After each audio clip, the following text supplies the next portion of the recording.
O MBL tem uma linha interessante, né, de propostas.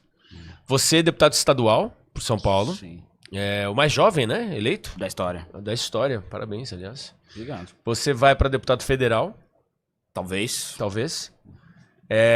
Dentro da Câmara. Dos deputados da Assembleia. Perdão, da Assembleia, né? Dos deputados. Você.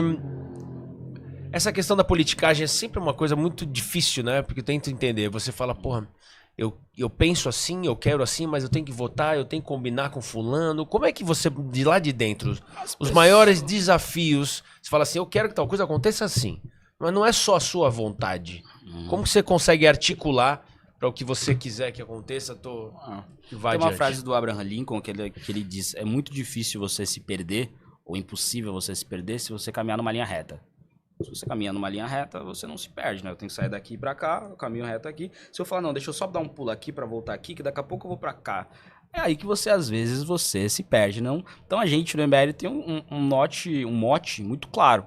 A gente é fiel aos nossos ideais e aos nossos valores. E a gente não pode trair esses ideais e esses valores, né? Uma coisa é trair, outra coisa é mudar de ideia, né? Trair esses ideais e esses valores para cumprir algum ideal ou valor, mas geralmente é aí que você começa a se embananar. Aí você entra no acordo para aquele acordo ser cumprido, aí não foi, daí você tem que fazer mais um pouquinho, e aí quando vê, dá problema. Então é muito simples. Eu tenho as minhas propostas que eu protocolei, que eu apresentei na eleição de 2022, eu luto para aprovar elas. E outras propostas de outros deputados que têm a ver com o nosso pensamento político, a gente vota favorável. E os projetos que a gente não tem a ver com o que a gente pensa, a gente vota contrário ou faz a articulação para que sequer seja aprovado no parlamento, né? Parece simples e é bem simples. É mesmo, porque todo mundo fala que não simples. Cara, geralmente o cara que não ele teve que entrar em vários acordinhos aí e acabou se embananando.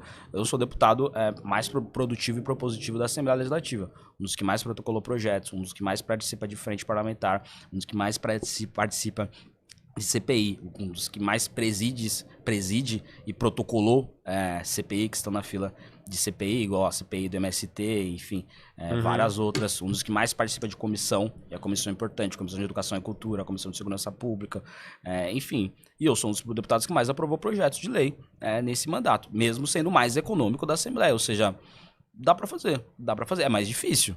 No sentido de que você vai ter que gastar mais tempo convencendo as pessoas do seu projeto, mais tempo participando dessas frentes, dessas CPIs, dessa comissão, gasta mais tempo, mas a gente tá aí para fazer isso. O trabalho fácil a gente deixa para os outros aí que ficaram fazendo trabalho fácil por tanto tempo e o Brasil tá nessa situação aí. E as denúncias que vocês têm que fazer internamente quando vocês veem alguma coisa? Como vocês conseguem fazer isso convivendo ali? Denúncia de corrupção, você tá dizendo?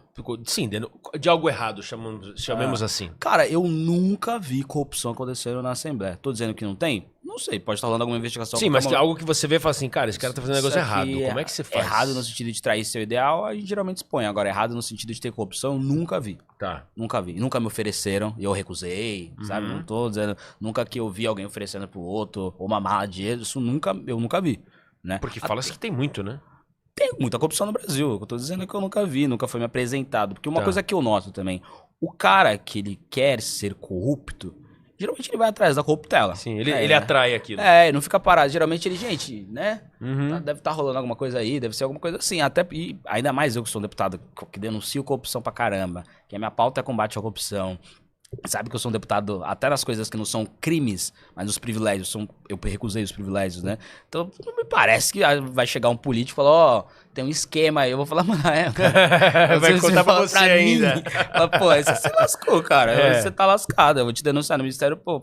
Então eu noto que, não noto, nunca cheguei a falar, acho que esse cara, agora, sabe, eu diria que se eu fosse um político corrupto, eu não contaria pra mim. Né? Entendi. Vou contar pro Kim Kataguiri, aí vou contar pro Sérgio Moro. Não me parece que a pessoa é ideal pra você, então nunca me ocorreu. Eu quero pagar de bonito, me ofereceram, eu não vi, nunca me ofereceram e eu nunca vi também.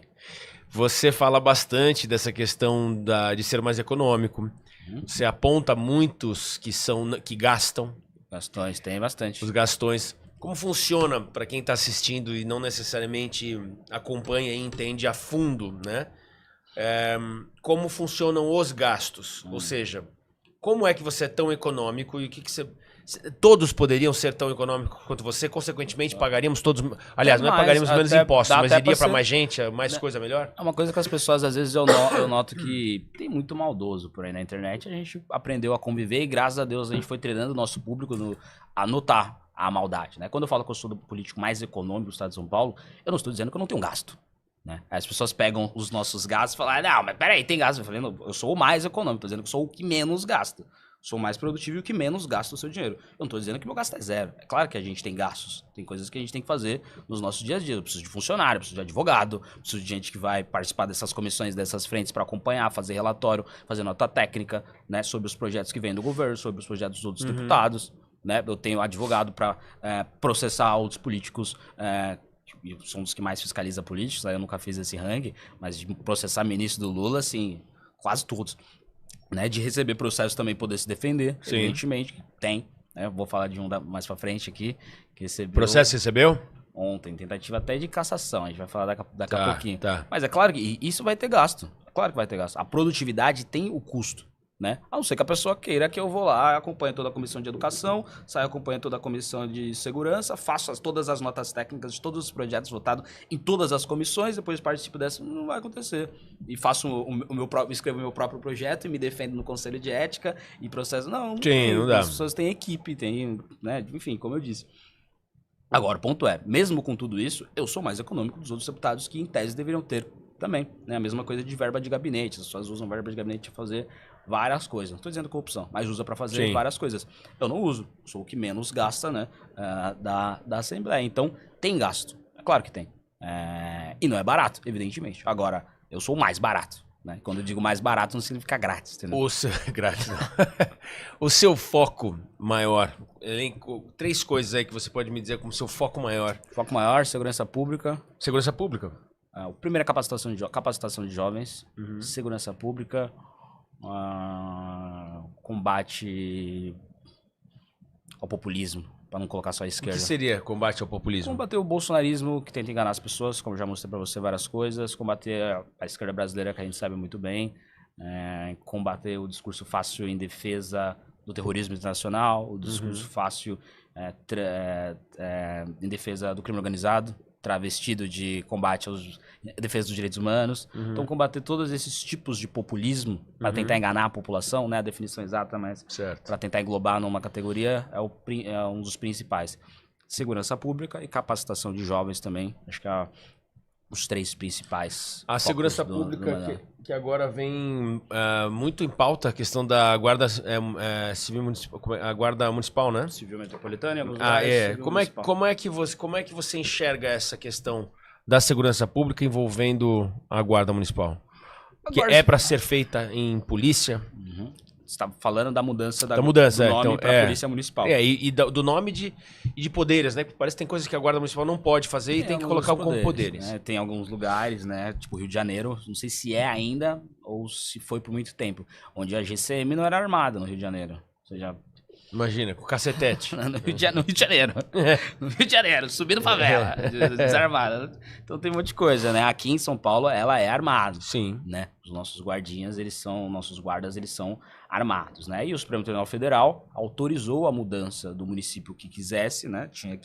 O município tinha que pedir autorização para a Câmara Municipal, se a Câmara Municipal aprovasse, o município podia trocar o nome, né? E algumas atribuições, poucas, mas algumas atribuições, sobretudo do nome da guarda para a Polícia Municipal. Aí o Supremo autorizou e em alguns lugares o Ministério Público às vezes derruba. Então, vários lugares o Ministério Público derrubou algo que foi proposto pelo prefeito, aprovado na Câmara com autorização da STF, o Ministério Público falou, não vai. E por quê?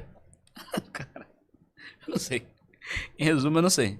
Acredito que a polícia municipal deveria ser polícia municipal. Agora, de toda maneira, eu vejo que a segurança pública é o principal problema no Brasil. Né? As pessoas tentam jogar para todos os outros lados, né? Saúde e educação. Saúde e educação são problemas gigantescos do Brasil. Até cuidado, mas... Quando eu falo em problemas, não estou dizendo que isso não é um problema. Tá. Eu estou dizendo o maior problema, acredito que seja a segurança pública. Por quê? Porque a segurança pública no Brasil, a gente pode até voltar se o Brasil é uma democracia ou não, o Estado brasileiro mal chega em alguns lugares. Quando chega, ele entrega essa saúde que você está dizendo, essa educação que você está dizendo, esse saneamento básico que você está dizendo, é uma porcaria. Agora, tem territórios que não é que o Estado não chega por incapacidade do Estado. Poderia até chegar com incapacidade, mas ele não chega porque ele não é um território brasileiro. Ele não é comandado pelo Estado brasileiro. Ele, às vezes, pode ser uma favela do Comando Vermelho. Então, uma favela do Comando Vermelho eu não posso discutir. A internet dada pela prefeitura é uma boa internet. Cara, não existe a internet da prefeitura nesse lugar. É a CVNet. É o GatoNet. Se for milícia, território de milícia. CVNet é PCCNet. É verdade a CVNet. PCCNet e CVNet é? PCCNet nunca vi. A CVNet é verdadeira. Ela existe. É mesmo. Opa, pode pesquisar a CVNet aí. A internet do Comando Vermelho. E você não tem o direito de não escolher essa internet, né? Então, territórios brasileiros gigantescos ocupados pelo crime organizado. Né? E aí os políticos eleitos desses lugares vão ser do crime organizado, ou seja, a gente convive com algumas frases ou termos que, assim, até para explicar para um gringo, eu tenho que ver o termo correto para tentar explicar, ele não vai entender.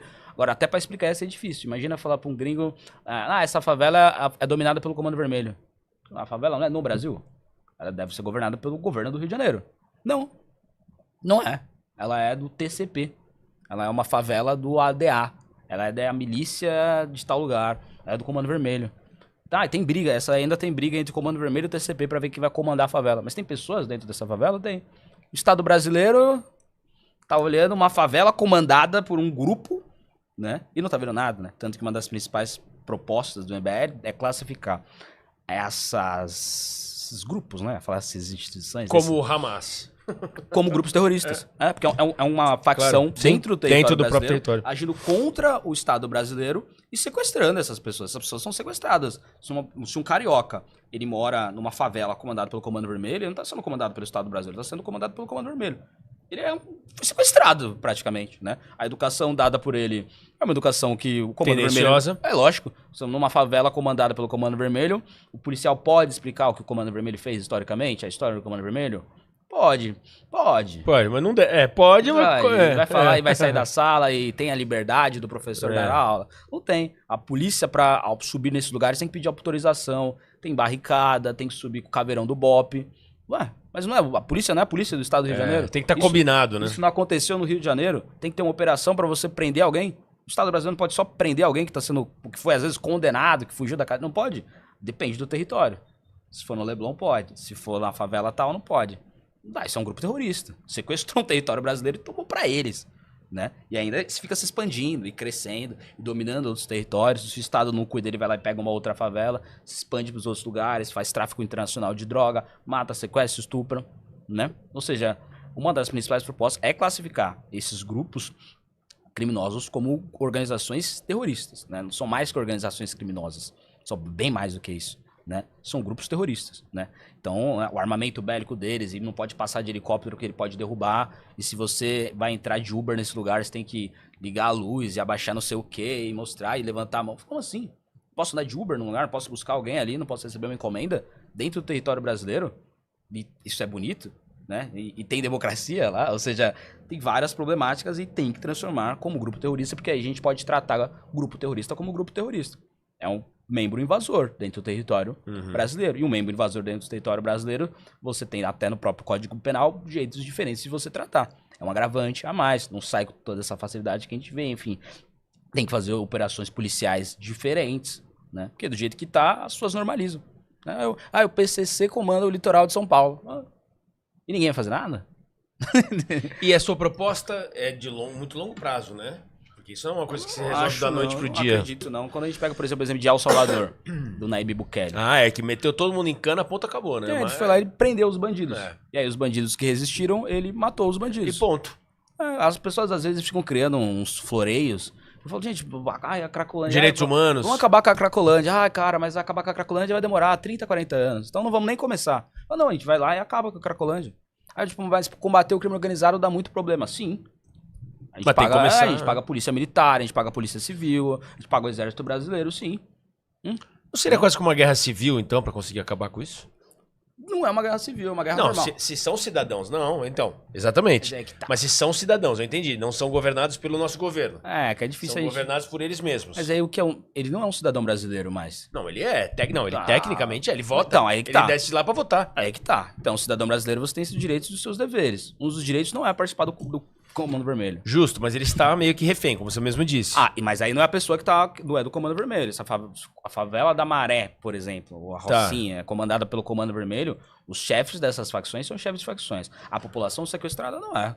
Não, eu entendo, mas justamente para você entrar lá e combater, você tem que categorizá-los como terroristas, oficialmente. Cara, categorizados como Comando Vermelho já deveria acontecer isso, mas não acontece, né? Eu acho que é uma guerra, quando a gente classifica um grupo terrorista, que você tem que envolver o exército brasileiro, por exemplo. Esse o ponto que eu ia chegar, entendeu? Até que ponto tem que esperar?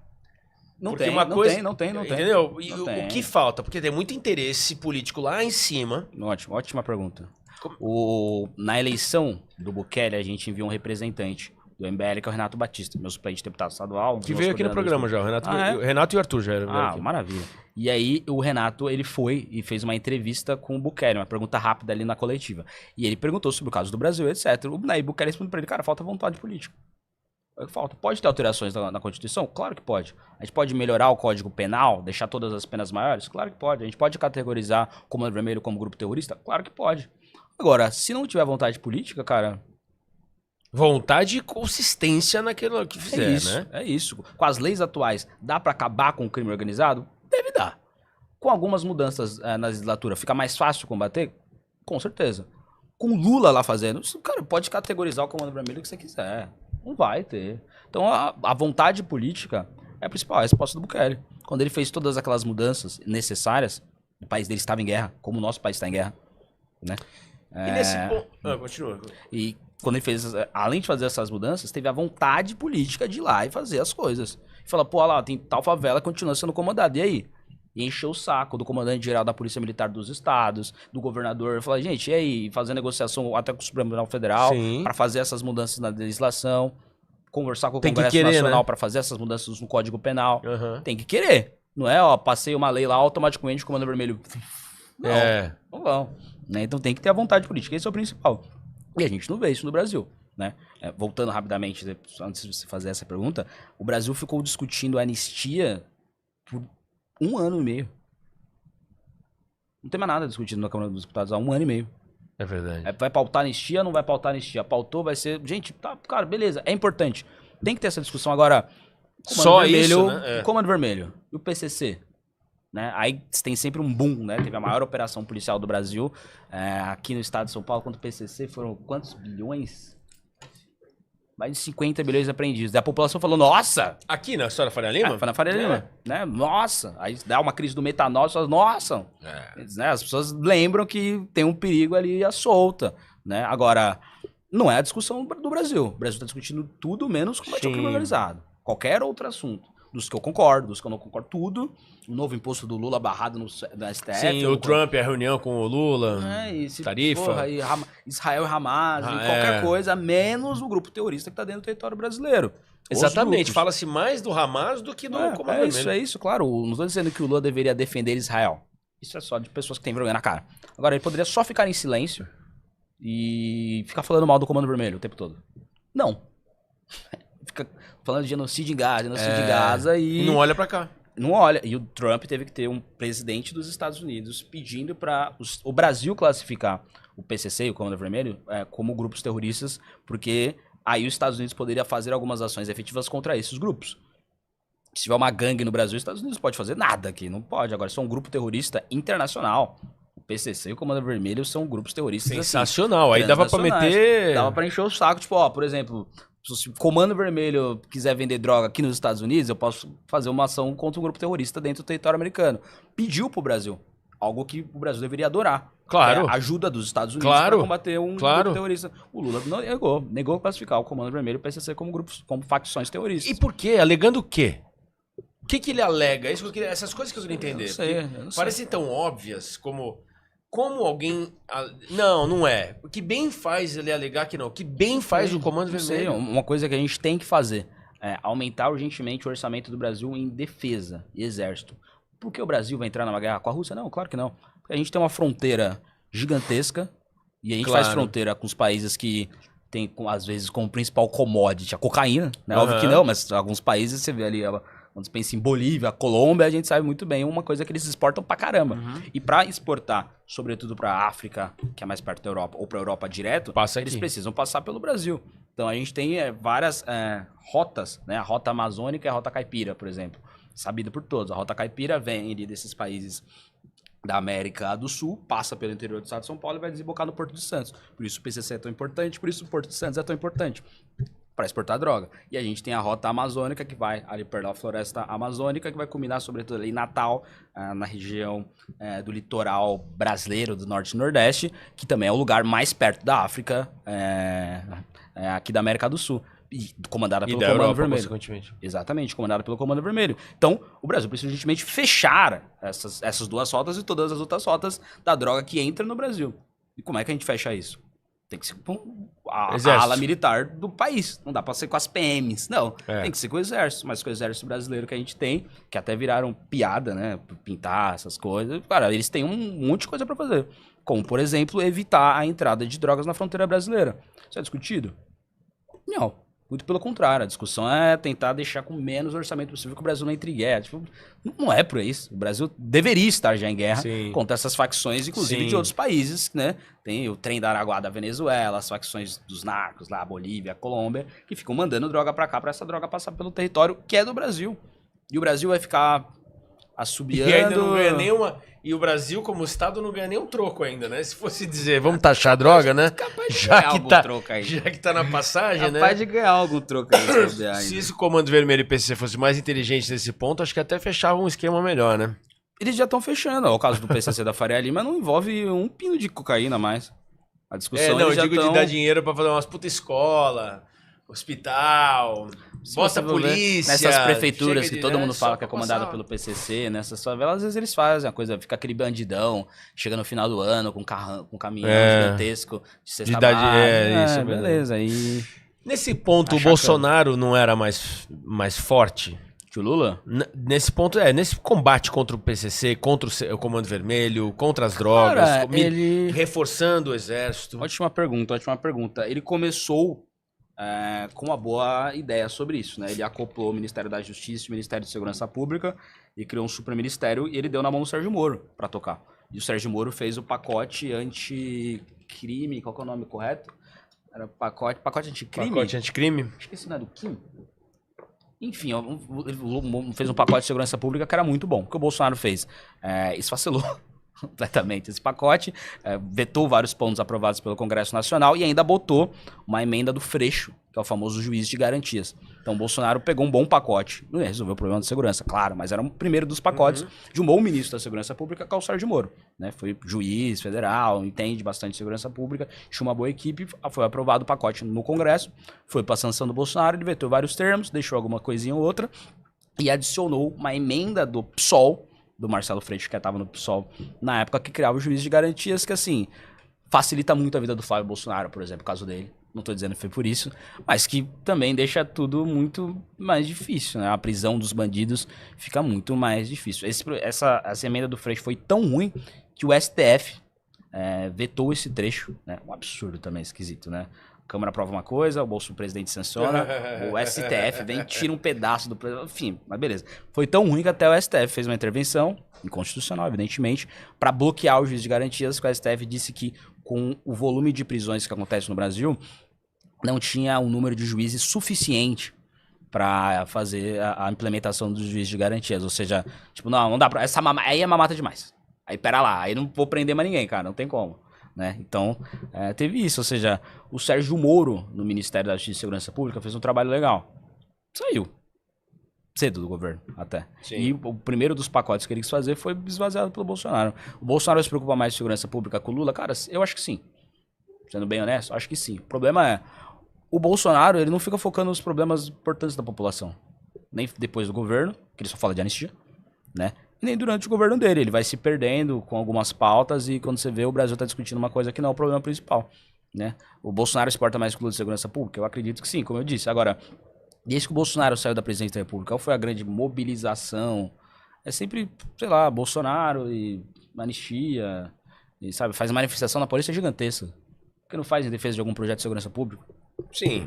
Essa conscientização pública, né, que falta. Sabe, não vejo que é o foco. Não é mais o foco. Gostou do vídeo? Para mais vídeos como esse, se inscreva no canal Inevitável Cortes. Deixe o like, comente abaixo o que achou, vire membro do canal por apenas R$ 3,99 e tenha acesso a benefícios exclusivos. Te vejo no próximo vídeo.